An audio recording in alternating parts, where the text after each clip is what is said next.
आपको याद दिला रहा हूँ 25, 26, 27 अक्टूबर हमारा राष्ट्रवादियों का महाकुंभ, जिसमें हम हिंदू इकोसिस्टम का निर्माण करेंगे।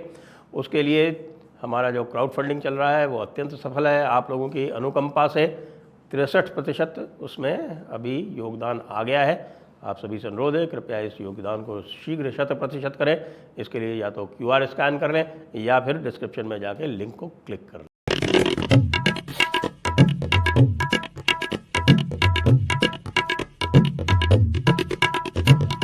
नमस्ते, आप सभी का स्वागत है आज के इस कार्यक्रम में। और आज हमारे साथ हैं हर्ष कुमार जी। उनसे बातचीत करेंगे कुछ नए राजनीतिक घटनाक्रमों पर और उनके कुछ परम मित्र पत्रकारों के बारे में भी करेंगे। तो हर्ष जी, स्वागत है आपका। धन्यवाद। याद दिला दें एक बार सभी को, 25, 26, 27 हमारा राष्ट्रवादियों का महाकुंभ, दी जयपुर डायलॉग्स एनुअल समिट 2024। और आप सभी से अनुरोध है कि रजिस्ट्रेशन अवश्य कराएं, शीघ्र रजिस्ट्रेशन जो है अब चालू है। जाएं आप और डिस्क्रिप्शन में फटाफट कराएं, रजिस्ट्रेशन सीट जल्दी से अपनी बुक कराएं। बिल्कुल, यस बिल्कुल। और ये मतलब केवल यही नहीं है, इसमें भाग लेने का, इसमें जो सुनने का भी मजा है, सुनने के लिए भी बहुत आप आनंद ले सकते हैं। बिल्कुल है। और स्पॉन्सरशिप स्लॉट्स भी ओपन है, वो भी आप चेक कर सकते हैं। तो आइए, क्या साहब, केजरीवाल जी चीफ मिनिस्टर नहीं रहे, ये केजरीवाल ने चीफ मिनिस्टरशिप क्यों छोड़ी? जब जेल में जाकर नहीं छोड़ी, जेल से चला रहे थे, तो बाहर आने के बाद क्यों छोड़ी? अब इसमें समझ में नहीं आया, क्योंकि पार्टी में क्या इसके बारे में ओपिनियन बनी है। देखिए, मेरा तो जो पर्सनल ऑब्जर्वेशन है इसमें, वो तो मेरा मानना है कि ये अभिषेक मनु सिंघवी ने कराया।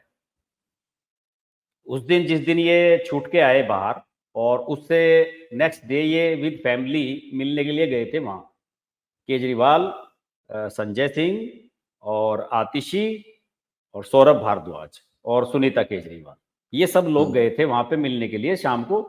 ये आपको याद होगा कि जब ये 21 दिन की इंटरिम बेल मिली थी ना लोकसभा चुनाव के टाइम पे, उस समय भी ये अगले दिन धन्यवाद अदा करने के लिए गए थे अभिषेक मनु सिंघवी के घर पे, और बाकायदा उसकी सोशल मीडिया पे फोटो जारी की गई थी।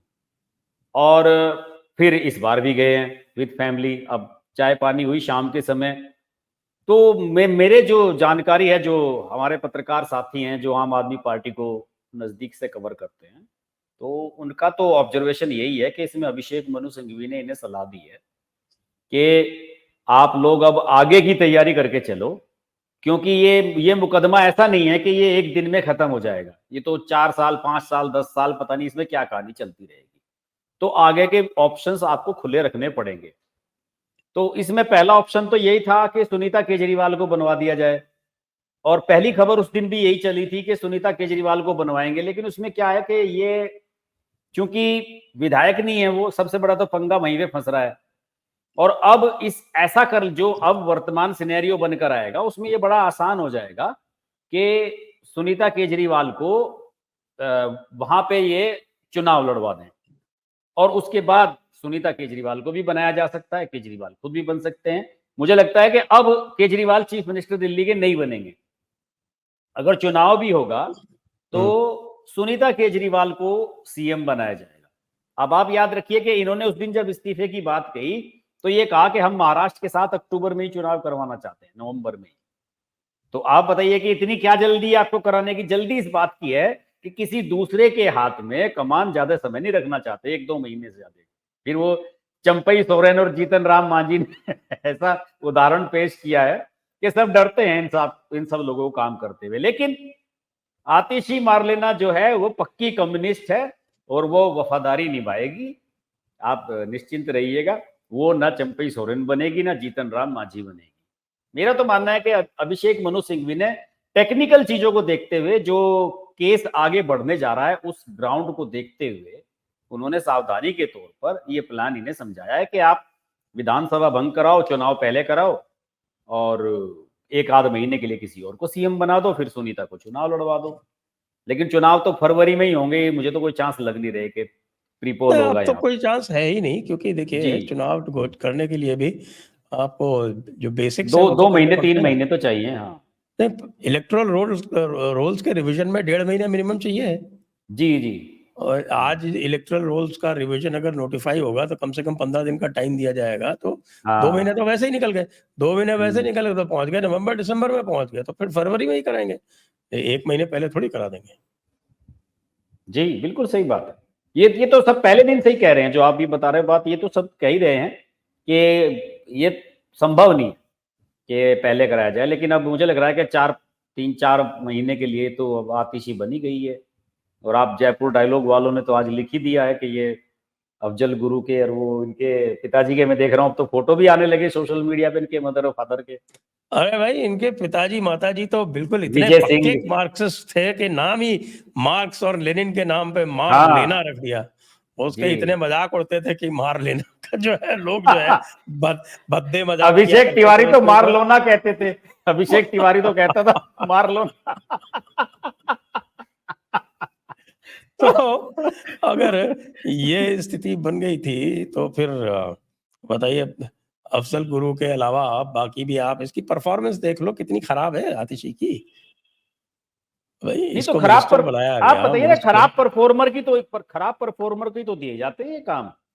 स्मार्ट और अच्छे लोगों को कभी डमी नहीं बनाया जाता। अपना सक्सेसर जो है कोई, सब लोग कमजोर और डफर्स कोई बनाते हैं। हाँ, लेकिन पता नहीं चलता कई बार। खैर ये तो बात है, क्योंकि ये एक बात तो पक्की है कि 2 लोगों को छोड़ के बाकी सारे के सारे जीते तो केजरीवाल के नाम पे ही है ना। तो हाँ मतलब अरविंद केजरीवाल खुद हटा दो, एक अमानतुल्लाह हटा दो, इनके 2 के अलावा कौन सा आदमी है जो अरविंद केजरीवाल के अलावा अपने नाम पे जीता है? हाँ बिल्कुल सही बात है। और मनीष सिसोदिया पर केस ना होता तो मनीष सिसोदिया को बना सकता था केजरीवाल। उसे तो यस मैन ही चाहिए। तो मनीष सिसोदिया उसका वफादार है, या फिर अब मजबूरी है आतिशी को तो करना। मेरा मानना है कि ये जो रेस्ट्रिक्शन कोर्ट की है ना, कि ऑफिस नहीं जा सकते, ये नहीं कर सकते, वो नहीं कर सकते, आप कुछ कहने के लिए तो कुछ भी कहते रहे कि कोई काम रुकता नहीं है। लेकिन सही सब लोग जानते हैं कि तकनीकी रूप से बहुत सारी चीजों में बाध्यताएं आती हैं काम करने में। तो वो भी तो, अब चुनाव का समय आ रहा है, पैसा भी तो कमाना है ना कुछ। पर खर्चा हाँ, पानी दिल्ली में इतना करना है तो कैसे किया जाए? कुछ तो करना ये है, भी तो है सभी ना। चीज़ों पे रोक लगी हुई है। हाँ वैसे तो जो स्थिति है उसमें कोई भी, इनके जो ऑर्डिनेंस आने के बाद में, जब वो ऑर्डिनेंस आके और उसके बाद फिर वो पार्लियामेंट में पास हो गया, जो दिल्ली सिविल सर्विसेज अथॉरिटी वाला है, हाँ। उसके बाद तो कोई जो आपका सिविल सर्वेंट है वो तो सुनता नहीं है। क्योंकि देखिए, और आप कुछ कहिए ना कहिए, आईएएस आईपीएस अफसरों को अपना बॉस वो केवल उसी को मानते हैं जो उनकी ट्रांसफर कर सकता है। ट्रांसफर अथॉरिटी है जो, सही बात। जो ट्रांसफर अथॉरिटी में अब सबको पता है कि आपकी सीएम के ऊपर 2 लोग और हैं, फिर उसके बाद एलजी करेगा फाइनल। तो इसलिए वो तो बिल्कुल नियम कानून कायदे के हिसाब से काम करते हैं आजकल। वो कतई कोई भी की जो उसको कहते हैं ना कि कई बार जो है वो इन्फ्लुएंस करके करा लेते हैं काम, और खासतौर से चीफ मिनिस्टर का तो बहुत इन्फ्लुएंस होता है, हम्म, हम्म। स्टेट्स में तो होता ही है। तो वो बिल्कुल नहीं है, इसलिए हाँ दिल्ली में तो ठीक है, बिल्कुल नहीं है। जो कुछ काम होगा वो होगा तो नियम कायदे से ही। जब नियम कायदे से ही काम होना है तो फिर तो क्या प्रॉब्लम है? नहीं ऐसा है ना संजय जी, अब इनके पास दो दो काम है, एक तो दिल्ली की सरकार है, दूसरा एमसीडी भी इन्हीं के पास है। देखिए, ठेकेदारों का तो काम ठेकेदारों से वसूली और वो सब जो कमीशन का इधर हिसाब किताब, वो सब चीजों के लिए भी तो कुछ ना कुछ चाहिएगा ना। अब मनीष सिसोदिया, और ये तो मनीष सिसोदिया ने इस्तीफा दे ही दिया था, उसके पास कोई चार्ज नहीं है, सारे चार्ज आतिशी के पास है।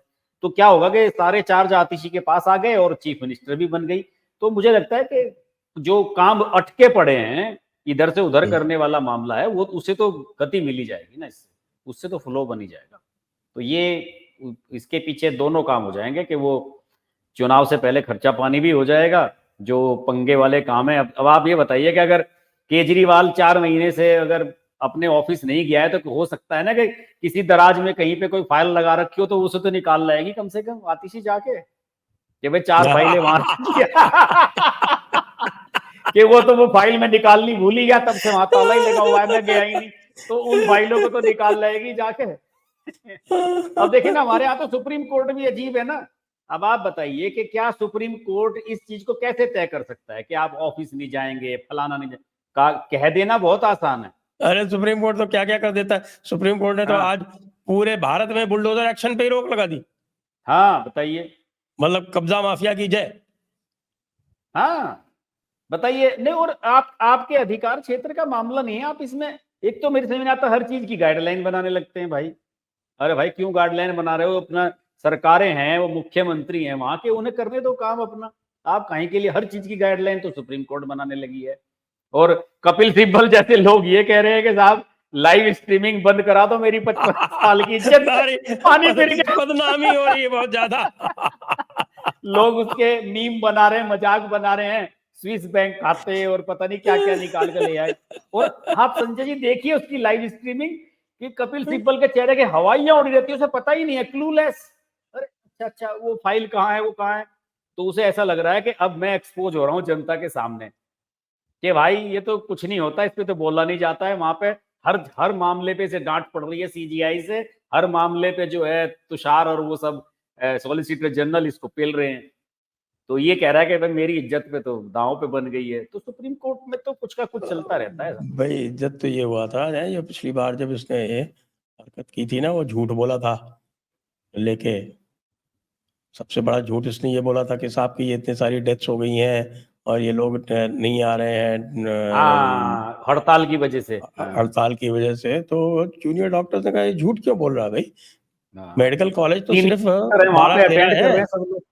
और वहां पे भी सीनियर डॉक्टर्स अटेंड कर रहे हैं, बाकी सब अटेंड कर रहे हैं, केवल जूनियर डॉक्टर जो है वो बताया तो कुल मिला के मेडिकल कॉलेजेस में भी 13% जो है वो स्ट्रेंथ डाउन है। तो इसमें ये कैसे कह रहे हैं, ये झूठ क्यों बोल रहे हैं?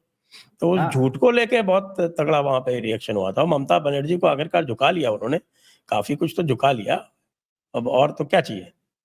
हाँ कमिश्नर हटवा दिया उन्होंने, कई तो काम करा ही दिए, हेल्थ सेक्रेटरी वो सारे सब लोग हटवा दिए हैं, कमेटी बनवा दी है। अब तो मैक्सिमम तो उन्होंने अपनी मांगे मनवा ही ली है। बिल्कुल सही कह रहे हैं। और ममता दीदी को इतना बड़ा धक्का आज तक नहीं लगा।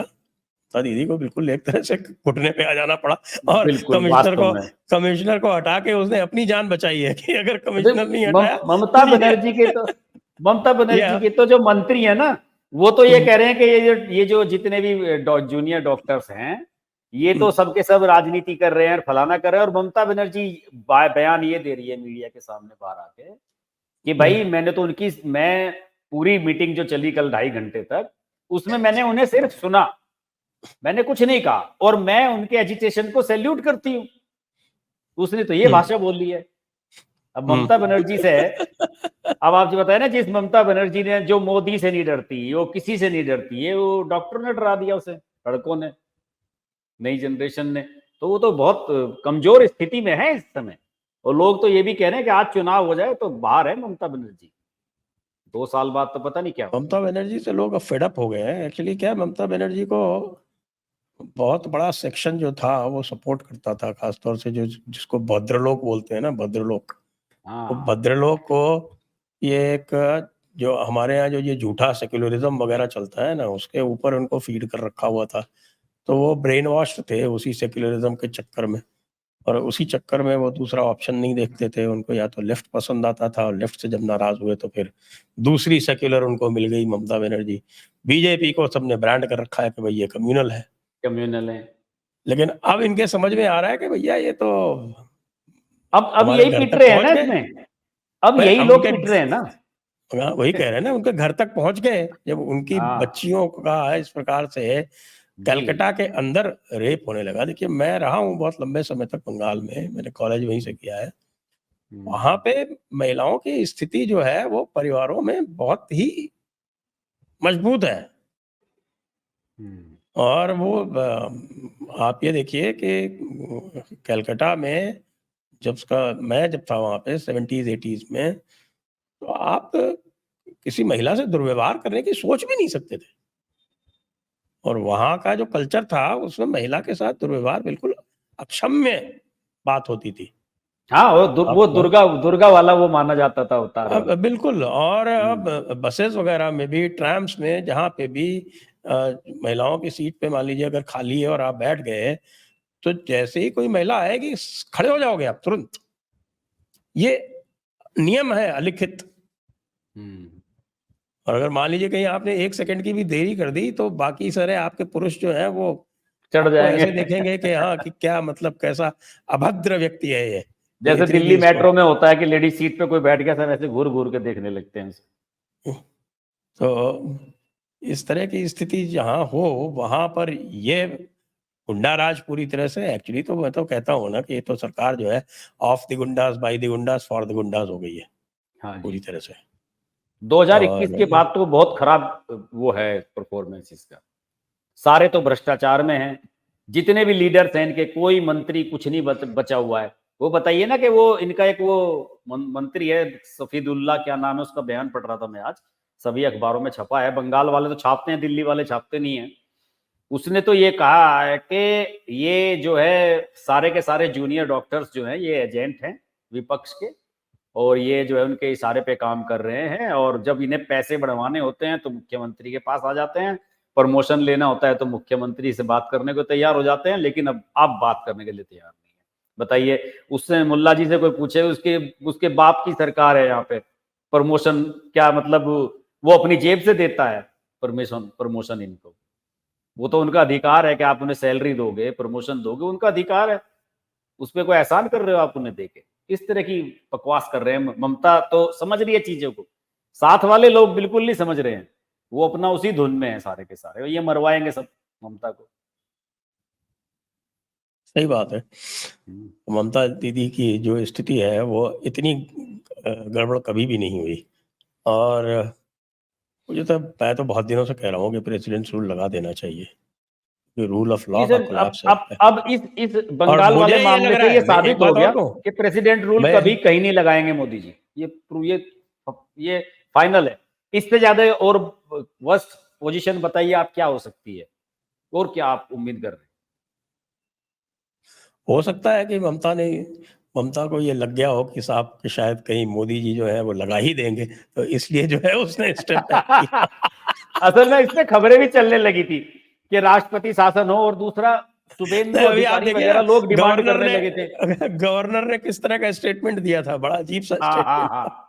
कि साहब मैं पब्लिक मीटिंग में नहीं जाऊंगा। और शुभेंदु अधिकारी ने, मैंने देखा कि पहले दिन जब ये आंदोलन हुआ, शुभेंदु अधिकारी ने 2 दिन तक मांग करी है राष्ट्रपति शासन की, फिर पता नहीं अमित शाह ने मना कर दिया किसने, फिर उसके बाद उसने रिपीट ही नहीं किया इसको। वरना 2 दिन वो भी कहता रहा शुरू शुरू अब में तो कुछ कुछ कि जो है वो राष्ट्रपति शासन है। कुछ कुछ कुछ कुछ जो है वो भारतीय जनता पार्टी का कम्युनिकेशन कुछ कुछ इम्प्रूव हुआ है, कुछ पिछले 8-10 दिन से देख रहा हूँ मैं। आप तो हाँ, प्रेस हो सकता कॉन्फ्रेंस है। लेने लगे हैं मिनिस्टर्स, उनका जो बीजेपी हाँ। का हैंडल है उस पे मीम्स और ग्राफिक्स भी आने लगे हैं। तो हम्म। हमारे आपके आलोचना का कुछ असर हुआ है। हाँ, नहीं, कुछ ना कुछ तो होता है। हम लोगों की इतनी सारी जो चीजें हैं, कहीं ना कहीं से तो फीडबैक पहुंचता ही होगा। लेकिन आलोचना का देखिए एक एक एक लिमिट तक ही है। अभी देखिए, कल आपने जब जिक्र छेड़ दिया तो मैं आपको बताता हूँ। कल अमित मालवीय ने इतना लंबा चौड़ा वो पोस्ट लिखी हुई थी एक्स पे कि राहुल गांधी लौट के आ गए हैं विदेश से, और उसने हिसाब दिया कि वो पहले दिन तो वो टेक्सास यूनिवर्सिटी में थे, 1.5 घंटा वहां रहे, फिर दूसरे दिन जॉर्ज टाउन यूनिवर्सिटी में गए, 2.5-3 घंटे वहां रहे, तो टोटल 5 घंटे की उनकी पब्लिक अपीयरेंस दिखाई। तो उसका ये कहना था कि 9 और 10 में तो वहां गए। फिर वो कह रहा है कि 11 से और 16 तक कहां रहे, ये किसी ने नहीं बताया। तो अब आप ये बताइए कि आप जिस तरह का सवाल पूछ रहे हो पब्लिक प्लेटफॉर्म पे, सरकार आपकी है भाई, होम मिनिस्ट्री आपकी है, एक्सटर्नल अफेयर्स मिनिस्ट्री आपकी है, आप बताओ ना, निकाल के लाओ ना कि ये 11 से 16 तक वहां रहे। इस तरह से कहने से क्या फायदा, आप विपक्ष में थोड़े ही हो। तो उस हिसाब से कम्युनिकेशन खराब है। अब आप राहुल गांधी को, मैं हमेशा आपके चैनल पे ये बात जरूर कहता हूं कि राहुल गांधी को इन्होंने इस बात से बिल्कुल एक छूट दे रखी है कि तुम कुछ भी करो, हम तुम्हारे खिलाफ कोई एक्शन नहीं लेने वाले। तो वो उसी का एक तो फायदा उठाता है। बहुत आसान सा काम है, वो हमारा वो ढाका वाला सलाउद्दीन शोएब चौधरी। सलाउद्दीन आप हमें मत बताओ, आपके पास जो उसे इन्फॉर्मेशन है उसे उसी को दे छपवा दो, दो। हाँ, वो उसे छाप दे दो, देगा। वो ब्लिट्स, अपना ब्लिट्स में छाप देगा। हाँ, नहीं संजय जी, ऐसा ही होता है। जब भी किसी को कहीं इस तरह से होता है तो जो क्या करते हैं, अपने आप सरकार कुछ नहीं करती है। आप इंडियन एक्सप्रेस के किसी रिपोर्टर को दे दो, टाइम्स ऑफ इंडिया वाले को दे दो, पत्रकारों के से संबंध सबके होते हैं कि भाई तुम्हें एक एक्सक्लूसिव खबर दे रहे हैं, लो छाप लो। ये तो कौन कौन मना करेगा छापने से? कोई दिक्कत नहीं है। राहुल गांधी से कोई मीडिया वाला डरता थोड़ा ही है दिल्ली में कि उसके खिलाफ हम खबर नहीं चलाएंगे, लेकिन करते नहीं है। और सवाल ही और उठाते हैं कि साहब कहाँ रहे 5 दिन। अरे भाई तुम बताओ, जब एसपीजी की सिक्योरिटी थी राहुल गांधी के पास, सर डिप्लोमेटिक पासपोर्ट होता है, मेरा तो मानना है कि यहाँ भी ठप्पा लगता होगा, जब जहां पे जाते हो आप वहां भी ठप्पा लगता होगा। ये तो पता लगता अरे ही है ना कि सारी कहाँ चीज किससे रिकॉर्ड होती है साहब। हाँ। सारी अरे, चीज जब आप एमिग्रेट करते हैं तो रिकॉर्ड होती है। हाँ, जब आप सारा मूवमेंट वापस होता है। आते हैं तो वो आपका सारा मूवमेंट उस पर सब पे लिखा जाता है, सबको पता होता है, सब पता है, किसको नहीं पता है। और किरण रिजिजू ने पिछले साल पार्लियामेंट में कह दिया था कि हम जानते नहीं हैं कि राहुल गांधी कहाँ पे जाते हैं। हम चाहें तो हम तो बता भी सकते हैं, लेकिन हम उनकी जो है वो निजता का वो ख्याल रखते हुए हम चीजें नहीं बताते। भाई क्यों नहीं रखते? तुम्हारी निजता का ख्याल कौन रखता है? तुम्हारे बारे में तो कह देते हैं कि भाई मोदी जी जो है अपनी माँ से मिलने जाते थे तो भी फोटोग्राफर को लेके जाते थे। तो क्या अपनी माँ से मिलने के लिए आदमी को अंधेरे में चुपचाप जाना चाहिए, छुपते हुए, कि मैं अपनी माँ से मिलना जा रहा हूं और बिना बताए आ जाऊं? आप बताइए। और आप अभी अभी ये कह रहे थे सब लोग हल्ला कि चंद्रचूड़ के घर पे गए मोदी जी। आज तो मोदी जी बोले भी हैं इस मामले पे। तो चंद्रचूड़ के घर पे गए और क्रिटिसाइज करने वाले ये कह रहे हैं कि साहब वो वीडियो रिलीज नहीं करना चाहिए था। उससे आप ये बताइए कि आप चले गए चंद्रचूड़ के घर पर, मोदी जी चुपचाप भी जा सकते थे, लेकिन आप किसी प्राइम मिनिस्टर का मूवमेंट हो रहा है और सीजीआई के घर पे अगर प्राइम मिनिस्टर जा रहे हैं, ये चीज छिप सकती थी किसी भी तरीके से। अगर इसकी खबर छपती कि चुपचाप मोदी जी उसमें भाग लेके चले आए, वो वो उससे इंप्रेशन गलत जाता है या इससे इंप्रेशन गलत गया है जो अब उससे तो हुआ है? और भी ज्यादा गलत जाता। उससे तो और ज्यादा गलत जाता। लोग कहते कि साहब बताइए, दुर्गा पूजा में भाग लेने गए तो दुर्गा पूजा में का बताने में क्या दिक्कत थी? उसमें गणपति पूजा में बताने की क्या दिक्कत गणपति थी? गणपति में, हाँ, जी। तो उस समय ये सवाल उठाया जाता कि जब आप गणपति पूजा में ही जा रहे थे तो फिर आप चोरी छिपे क्यों गए? आपने सोशल मीडिया पे क्यों नहीं डाला? आप तो छोटी छोटी चीज सोशल मीडिया पे शेयर करते हो, तब ये सवाल कहा जाता। मुझे तो मेरा मानना है कि अगर चंद्रचूड़ को या मोदी को आपस में कोई प्राइवेट बात कन्वर्सेशन करनी है तो क्या सर ये प्रोग्रामों का बहाना देखना पड़ेगा? दिल्ली में तमाम ऐसी जगह हैं जहां दोनों मिल सकते हैं, पता भी नहीं लगेगा किसी को। तो अच्छा ये राहुल गांधी को ट्रेस करना बताएं। कौन सा मुश्किल है? ये बताएं, ये जो राहुल गांधी के साथ में ये जो किस्सा हुआ, वैसे तो उनके किस्से ही किस्से हैं वहाँ पे, लेकिन एक ये जो रोहित शर्मा नाम के पत्रकार के साथ में जो किस्सा हुआ और उसमें बाद में अब माफ़ी मांग ली है सैम पिट्रोडा ने, और बाकी जो इनका पूरा जो गोदी मीडिया, वैसे तो ये कहते हैं मोदी वालों को, असली गोदी मीडिया तो इन्हीं का है। वो तो सबसे पहले राजदीप ने शेयर की थी रोहित शर्मा के साथ, जब वहां धक्का मुक्की हुई राजदीप ने उस दिन उसे शेयर किया बाकायदा। सबसे पहले तो उसी ने किया था राजदीप ने, क्योंकि उनके चैनल का था वो रिपोर्टर। सबसे पहले तो उन्होंने शेयर किया।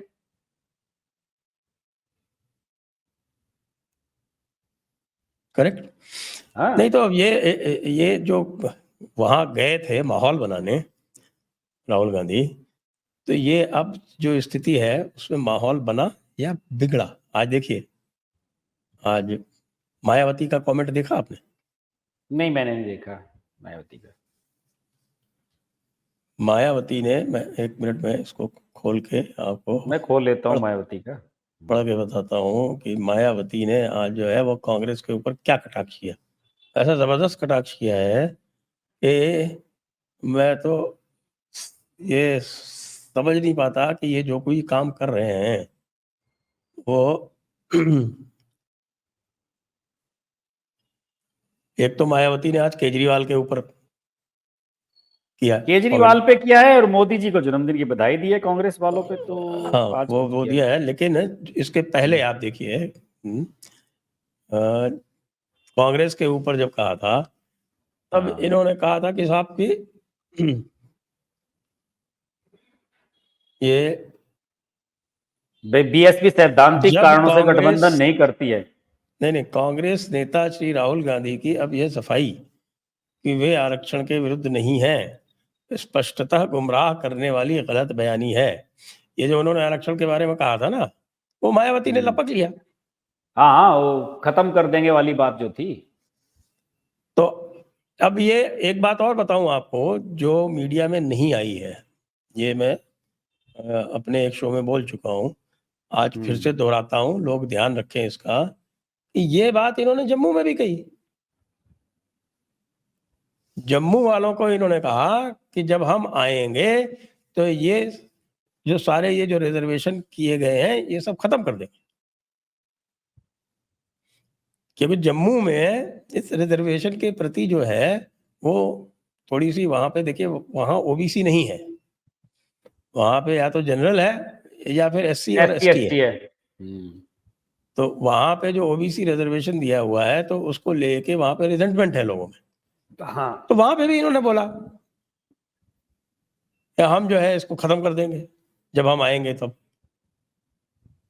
बस आज उनका घोषणा पत्र जारी हुआ है, उसमें उन्होंने ये नहीं कहा कि हम 370 लागू कर देंगे, स्टेट हुड की ही बात की है, लेकिन जो 370 वापस लाना चाहते हैं उनके साथ तो उनका गठबंधन है। हाँ, तो तो मैं इस पे तो आपसे ये पूछ रहा शुरू से हूँ, ही जवाब मांग रहे हैं इनसे कि बताओ भाई, मैं 370 मैं पे तो ये बोल पूछ कर रहा रहे हूँ हैं। कि ये जो राहुल गांधी का जो दौरा रहा यूएस का, उससे इनको फायदा हुआ या नुकसान हुआ? नहीं, इससे मुझे लग रहा है नुकसान ही करवा के आए हैं। अभी 2 दिन पहले, आज क्या दिन है, संडे में या सैटरडे में, तवलीन सिंह ने आर्टिकल लिखा इंडियन एक्सप्रेस में, बहुत लंबा चौड़ा, राहुल गांधी को लेके। और उन्होंने कहा कि मैं राहुल गांधी का जो कन्वर्सेशन है वो मैं देख रही थी, जो अमेरिका में वो गए थे, तो वो वहां पे जाके ये कहते हैं कि साहब, ये जो चुनाव है, अगर फेयर चुनाव हुए होते ना इंडिया में, तो 240 सीट मोदी की नहीं आती। मतलब वो इसे भी गलत मान रहे हैं, इससे भी सहमत नहीं है, इसे भी चुनाव मानते हैं कि ये जो है बहुत कंट्रोल्ड इलेक्शन था जो ये आया है।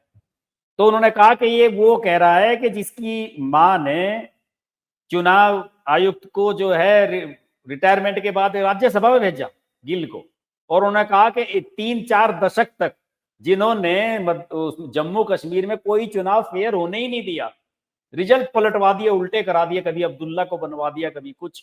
वो कह रहे कि शर्म की बात है कि वो जैसे ही लोग ये कहते हैं कि राहुल गांधी में मैच्योरिटी आ गई है, वो तुरंत ये साबित कर देते हैं कि नहीं, फिर मुझ में कोई मैच्योरिटी नहीं आई है। वो तुरंत ऐसी बात कह देते हैं कि वो सब लोग भी शर्मिंदा हो जाते हैं जो उन्हें मैच्योर बता रहे। तो नुकसान ही करा इन्होंने। अब जो दिख रहा है कि ये जो पूरा इनका जाति सेंसस और ये जितनी सी सारी बात कर रहे थे, अब जो शॉक लगा था बीजेपी को, उससे धीरे धीरे बाहर निकलती दिख रही है। क्योंकि उसका एक श्योर साइन मैं ये बताऊं कि आज अमित शाह ने कह दिया ऑन रिकॉर्ड कि वक्फ बिल हम पास कराएंगे। वन नेशन वन इलेक्शन भी कह दिया कि इसी सरकार के कार्यकाल में लागू होगा, ये भी कह दिया। हाँ, तो ये दो बातें, कि ये दो पुरानी बातें हैं जिसमें लोगों को लग रहा था कि ये भाई क्यों इन्होंने भेजा है। नहीं, इन्होंने जो है वो जेपीसी क्यों बनाई, तो जेपीसी बनाने का तो स्पष्ट कारण था। उस समय राज्यसभा में इनकी स्थिति ठीक नहीं थी, अब ठीक हो गई। राज्यसभा में 2-4 सीटों की कमी थी, तो उसके बाद इलेक्शन हो गए और उनके पास पूरी सीटें आ गई। उसके बाद कुछ रिजाइन करवा लिया उन्होंने। आपके बीजेडी के और वाईएसआरसीपी के कुछ रिजाइन करवा लिया। अब इनके पास क्लियर मेजॉरिटी है, और टीडीपी को भी राजी करवा लिया कि भाई रिजाइन करवा ली, तुम ही ज्वाइन करा लो, ठीक है, तुम अपनी राज्यसभा में स्थिति ठीक कर लो। राज्यसभा में उनको मिल गया स्थान। तो अब कोई भी ये नहीं कह सकता कि भाई अब इनके पास किसी तरह की कमी है। लोकसभा में भी पूरे, राज्यसभा में भी पूरे, तो पास होगा ही होगा। ये तो वक्फ वाला तो इसी में ही आएगा, मुझे लगता है, शीतकालीन सत्र में, विंटर सेशन में। और एक बार और बताता हूँ आपको, जेपीसी कल से 3 दिन लगातार बैठक करने जा रही है। वो पिछले 3 दिन। हफ्ते भी लगातार बैठक हुई है, असदुद्दीन ओवैसी रोज दिल्ली में रहा है, मैं रोज देखता था कि आ रहा और जा अब रहा है, ये कुछ पार्लियामेंट भी से कर ले, बाहर आ रहा है। तमाशा बना रखा है क्या साहब। अच्छा, अब हमारे भाई लोग जो है वो भी पीछे लग गए। मैंने तो उसके ऊपर कमेंट भी किया, कई लोगों ने चलाया, ये क्यों, ये देखो मुसलमान जो है वो इतना जो है वो भेज रहे हैं, ऐसा कर रहे हैं, वैसा कर रहे हैं, आप लोग भी भेजो। तो वो हाँ, वो क्यूआर बना बना के, जाकिर नायक ने जो अपील करी थी वहां से हाँ उसके, वो क्यूआर बना बना के मुस्लिम भी भेज रहे हैं, हिंदू हाँ, भी भेज रहे हैं। मस्जिदों पे चिपका दिए है वो। तो मैंने कहा कि भैया देखो कि इस पे रेफरेंडम नहीं हो रहा है। वो तो जगदम्बिका पाल ने भी कह दिया कि क्या फर्क पड़ता है, आप कुछ भी करते रहो, ये तो जेपीसी है, फैसला इसी को करना है, सारा कुछ इसी के हाथ में है। जेपीसी का, अच्छा जेपीसी का रिकमेंडेशन ही तो है पार्लियामेंट को। हाँ, वो, वो कोई ऐसा थोड़ी है कि भाई कि जेपीसी का रिकमेंडेशन भी बाइंडिंग नहीं होता। वैसे तो जेपीसी रिकमेंडेशन क्या करेगी वो स्पष्ट दिख रहा है। हाँ, तो ये जो स्थिति है वो पूरी तरह से वक्फ बिल पास होगा, अमेंडमेंट बिल पास होगा, ये दिख रहा है। बिल्कुल सही है। हम तो बस यही हाँ, चाहते हैं कि भाई उसमें कोई 2-4 कमियां हैं वो भी ऑपरेट हो जाए, ठीक हो जाए उनसे। वो ये दे हमने, रहे होंगे लोग, सलाह दे रहे होंगे इन्हें कि ये जरूरी है करना। नहीं नहीं, उन्होंने इकट्ठा किया ना, जैसे हमने भी पिटीशन डाली थी, अश्विनी उपाध्याय ने पिटीशन डाली थी, विष्णु जैन ने पिटीशन डाली थी, उनकी सबकी पिटीशन इकट्ठा होकर जा रही है। उनकी सबकी अश्विनी पिटीशन उपाध्याय तो इकट्ठा यही होकर कह रहे होगी हैं भी कि जा इसे रही है। खत्म करो, क्यों इसे ले जा रहे हो आगे। नहीं नहीं, मैं तो खत्म करने के पक्ष में नहीं हूँ। इसके ऊपर मेरा और विष्णु जैन का एक बड़ा लंबा चौड़ा टॉक है, वो आप अच्छा, देख लें। खत्म क्यों करें भाई, हमारा तो तुमने सारा काबू कर रखा है, कब्जे कर रखा है, और इनका खत्म कर दो। खत्म करते ही तो इस्लामिक लॉ लागू हो जाएगा। नहीं नहीं, खत्म करने का मतलब है कि वक्फ बोर्ड को ही खत्म करें, मैं उसकी बात कर, कि नहीं ये नहीं जी, कंसेप्ट ही खत्म हो, हो रहा नहीं जी। सारी जो सरकार की जमीन हो जाए। जो अमेंडमेंट बिल आ रहा है उसमें तो वक्फ बोर्ड पूरी तरह से सरकार का प्यादा बनेगा, और सारी सरकार की जमीनें जो है वो सरकार रखेगी। और जो वक्फ ट्राइब्यूनल है वो ट्राइब्यूनल भी न्यूट्रल हो जाएगा। उसमें जो एक एक्सपर्ट लाते थे इस्लामिक स्कॉलर, वो भी खत्म हो जाएगा। हाँ, वो भी मेरे ख्याल में आईएएस वगैरह या उसको डीएम को बना रहे हैं शायद, उसमें जो डिस्ट्रिक्ट मजिस्ट्रेट होगा।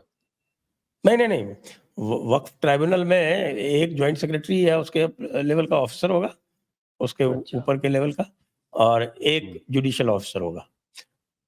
अच्छा। पहले इसमें एक इस्लामिक स्कॉलर भी डाला जाता था।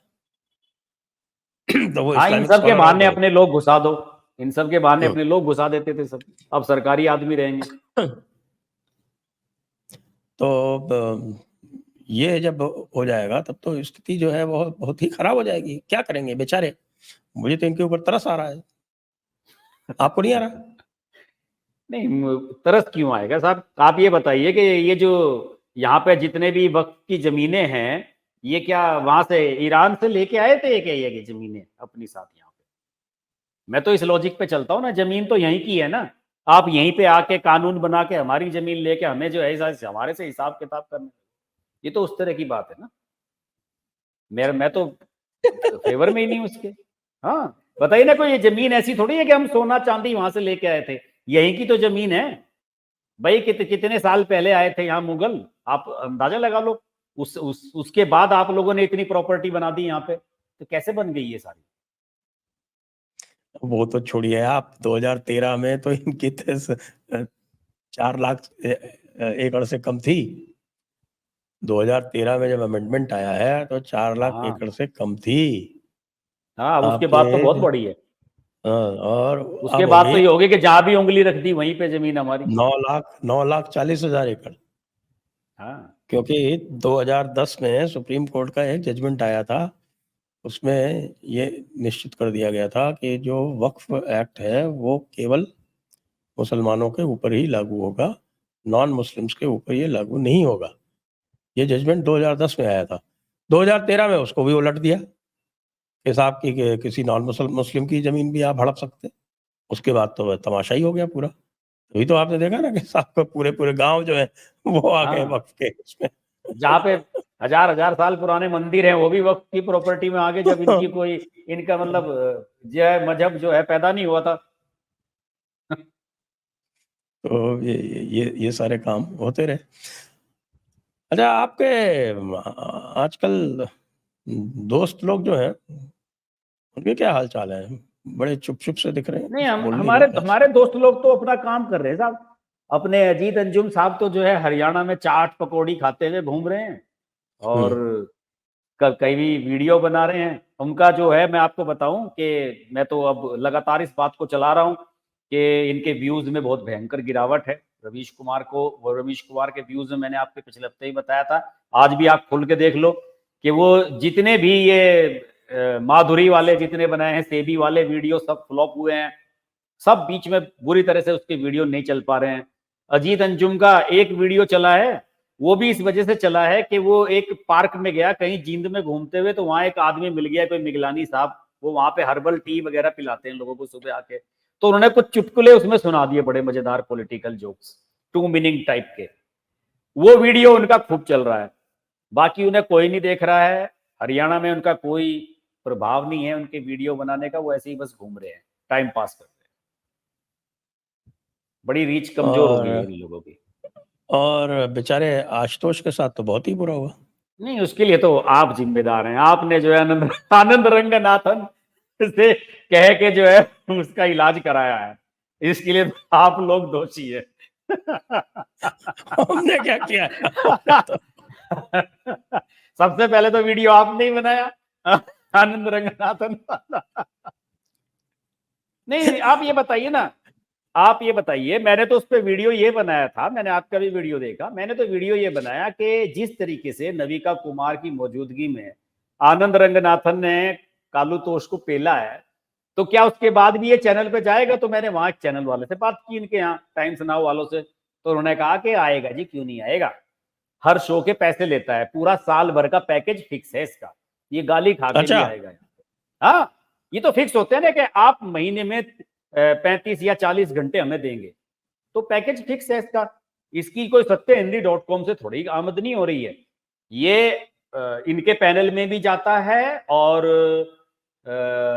उसके आज तक के पैनल में भी है, हिंदी के पैनल में भी है, ये कई चैनल के पैनल में है, ये बाकायदा फिक्स हैं।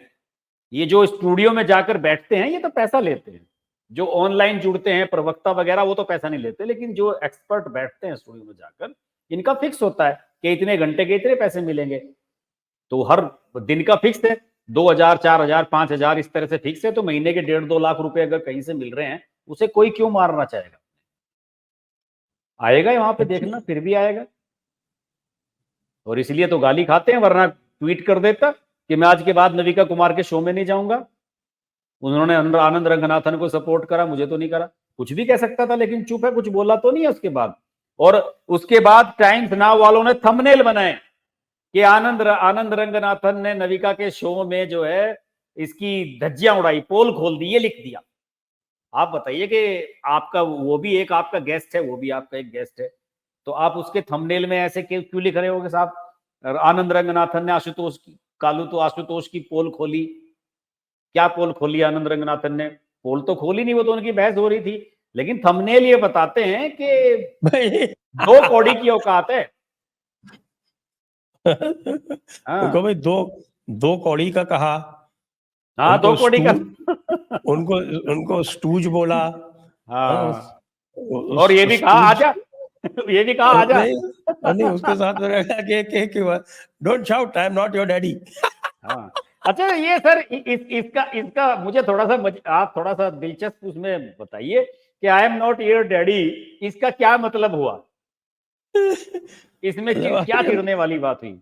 नहीं, उसमें तो चिढ़ने वाली बात ये हुई कि सर तू इतना नालायक है कालुतोष कि तू अपने बाप से बदतमीजी कर सकता है, तो भैया तू अपने बाप से बदतमीजी कर, मेरे से मत कर। हाँ, हाँ, सही बात है कि मैं मुझे क्या अपना बाप समझ रखा कि जब मर्जी चाहे उसे गालियां दे दी। हाँ, जब मर्जी जाएगा गाली गलौज कर लेगा मेरे से। हाँ, सही बात है। कालुतोष का ये मामला हुआ वहां पे, तो बड़ा नहीं, इसमें गंभीर ये भी मामला। बताते हैं कि इसने कालू तोष ने भी कहीं पहले कहा था किसी से कि I am not your daddy. उस बात को आनंद रंगनाथन ने रिकॉल कराया इसको। अच्छा। इसने भी कहा है कि हाँ। तो उसने जो है ना पहले कहीं किसी से बोला है डिबेट में, कालू तोष नहीं, तो वो याद रही आनंद रंगनाथन को, तो आनंद रंगनाथन ने उसी की लैंग्वेज में बोल दिया उसने। उसी को टिका दिया, उल्टा टिका दिया, सही किया। वेरी जी। करेक्ट, बिल्कुल सही ट्रीटमेंट हुआ उसके साथ में। हाँ। इस ट्रीटमेंट से तो भाई मैं बहुत प्रसन्न हूँ। हाँ, कालुतोष को बिल्कुल सही, बिल्कुल सही मिल गया, जो भी ट्रीटमेंट मिलना चाहिए था। बाकी पूरा जो है ना ये आपका, ये थोड़ा-सा मुझे आजकल डाउन दिख रहा है, राहुल गांधी का जो इकोसिस्टम है। आपको नहीं लगता कि थोड़ा-सा हल्का-सा डाउन है? हाँ, देखिए अभी जो इकोसिस्टम का जो पार्ट है, यूट्यूबर्स वगैरह मीडिया में, वो सब जो है राहुल के बारे में कुछ बना तो नहीं रहे। देखिए, अभी जैसे राहुल वहाँ गए अमेरिका में, तो वहाँ पर सारा कुछ उनका नेगेटिव ही रहा, तो उसे तो इन्होंने पूरी तरह से अवॉइड ही कर दिया, किसी ने कोई वीडियो नहीं बनाया। तो अगर किसी लीडर को आप एक तरीके से प्रमोट कर रहे हो, एंडोर्स कर रहे हो और उसके बारे में आप इतनी बड़ी महत्वपूर्ण यात्रा वो करके आया अमेरिका की, उसके बारे में आप चलिए नेगेटिव ना सही कुछ पॉजिटिव ही बनाते, तो ये कुछ निकाल नहीं पाए उसमें से पॉजिटिव, तो मजबूरी में उसको अवॉइड करना पड़ा। तो उसकी मीडिया कवरेज अपने आप बड़ी खराब हुई है और ऊपर से पत्रकार के साथ वहाँ झगड़ा हुआ, ये सब बात हो गई। इसमें तो सबसे बड़े मजेदार तो रवनीत बिट्टू ने कहा, राहुल गांधी को लेके। उसने हाँ, तो पेल बिल्कुल, दिया बिल्कुल राहुल गांधी को बिल्कुल, और बिल्कुल। टेररिस्ट बोल दिया। अबे टेररिस्ट बोल छटपटा दिया। रहे हैं, वो कुछ कर नहीं पा रहे हैं। अरे तो भाई हाँ, खड़गे साहब कह रहे हैं, खड़गे साहब ने कहा कि ये लोग हिंसक बातें करते हैं, और वहां जाके कश्मीर में क्या बोल रहा था? हाँ, कि बंद करा देते एक-एक बीजेपी वाले को अंदर, अगर हमारी 240 ओ 40 सीटें और ज्यादा आगे होती तो। आप देखिए इनकी खतरनाक सोच कितनी है। ये कहते हैं कि मोदी जी अपने सारे विरोधियों को अंदर बंद करा रहे हैं। ये आप समझिए कि ये कह रहे हैं कि हमारी 40 सीट और आगे होती, मतलब 120 भी आ जाती तो ये तो आतंक मचा देते। बढ़िया हुआ भाई इनकी 100 पार नहीं हुई, ये तो पता नहीं क्या कर देते। देखिए कितनी खतरनाक सोच है इनकी।